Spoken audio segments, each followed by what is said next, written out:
Hello class 10 CBSE, how are you? Welcome back to the channel. आज हम ये question लेते हैं। ये क्वेश्चन एनसीईआरटी का क्वेश्चन है। इसमें कभी कभी बच्चों को डाउट्स हो जाते हैं, तो चलिए आज ये क्वेश्चन सॉल्व करते हैं। क्वेश्चन पढ़ते हैं। Consider the numbers 4:n where n is a natural number. Check whether there is any value of n for which 4:n ends with the digit 0. अब इसका मतलब क्या हुआ समझते हैं। Consider the numbers 4:n। अब ऐसे नंबर्स लेते हैं जो कि किस फॉर्म में है, 4:n के फॉर्म में। तो वो किस फॉर्म में, 4:n के फॉर्म में, जिसमें n क्या है, नेचुरल नंबर है। इसका मतलब n कहाँ से शुरू होगा, 1 से शुरू होगा। n की वैल्यूज कहाँ से शुरू होंगी, 1 2 3 4 से शुरू होंगी। तो फिर अब हम इस फॉर्म में इस नंबर को लिख सकते हैं। 4:1 is equal to 4. 4:2 क्या, 4:2 क्या होगा, 4 into 4 that is 16. 4:3 is equal to 4 into 4 into 4 that is 64.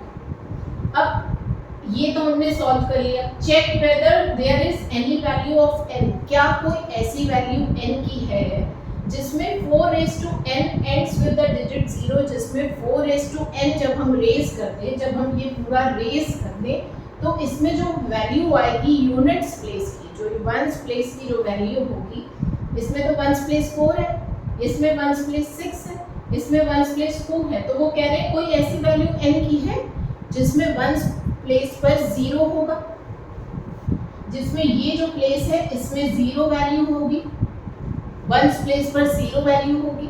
तो वंस प्लेस पर 0 वैल्यू बेटा कब होती है, आप सबको पता होगा। जब भी हम किसी भी नंबर को मल्टीप्लाई बाय 10 करते हैं तो फिर क्या आ जाता है, पीछे नंबर 0 आएगा कि नहीं, पीछे नंबर 0 आता है जब भी हम किसी भी नंबर को 10 से मल्टीप्लाई करते हैं। तो 10 के फैक्टर्स क्या होते हैं, 10 के फैक्टर्स क्या होते हैं, 2 और 5।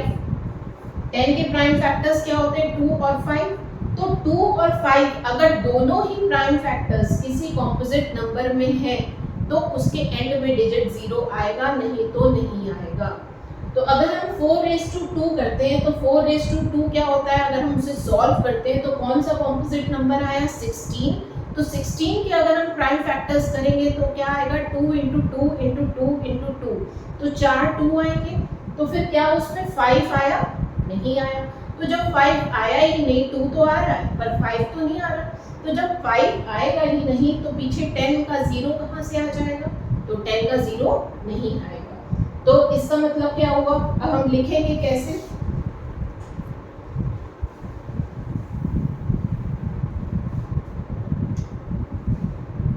अगर 4 into 4 है, 4:n है, तो इसको हम कैसे लिख सकते हैं, 2 into 2:n लिख सकते हैं। तो 2 into 2:n मीन्स 2 into 2:1 और 2 into 2:2, 2 into 2:3। तो आफ्टर ऑल हमें हमेशा 2 into 2 ही तो बार बार रिपीट हो रहा है। 5 तो हमें किसी केस में नहीं मिलेगा, क्योंकि हम हमेशा 4 के ही फैक्टर्स कर रहे हैं। हम 4 के ही फैक्टर्स कर रहे हैं तो हमें कभी पीछे 5 नहीं मिलेगा, इसके प्राइम फैक्टर्स में 5 नहीं मिलेगा, इसलिए हमारा 0 से वो नंबर एंड नहीं होगा। तो इस क्वेश्चन का कॉन्सेप्ट ये है। तो अब आप लोग लिखेंगे कैसे, इसको लिखना कैसे होगा।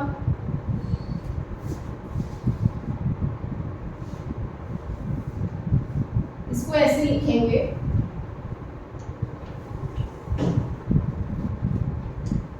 For 4:n to end with digit 0, end with digit 0,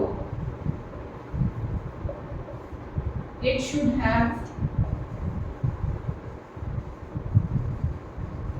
2 and 5 both as prime factors.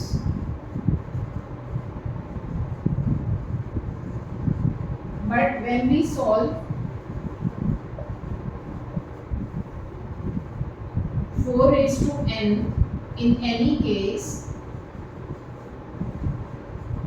we only get 2 as factor. and not 5, and hence it will never end with digit 0.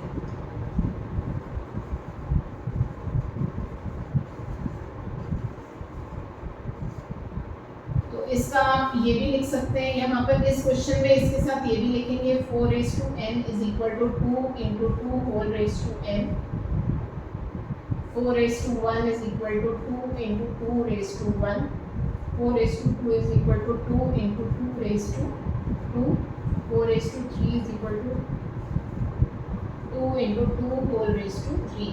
तो ये पार्ट आप सबसे पहले यहाँ लिख लेंगे, ये पूरा पार्ट आप यहाँ लिख लेंगे, फिर उसके बाद ये लिखेंगे for 4:n to n with digit 0 it should have 2 and 5 both as factors. 10 के साथ मल्टीप्लाई होगा तभी तो नंबर में एंड में 0 आएगा, तो 2 and 5 दोनों ही फैक्टर्स होने चाहिए, नहीं तो नंबर कभी भी 0 से एंड नहीं होगा. तो this is how you will solve the problem. और इसमें जो है हमेशा 2 ही एज अ फैक्टर आ रहा है, 5 एज अ फैक्टर तो आ ही नहीं रहा है, तो इसीलिए हमारा एंड कभी भी 0 से नहीं होगा, क्योंकि इसमें 5 एज अ फैक्टर नहीं है, ओनली 2 एज अ फैक्टर है. ओके.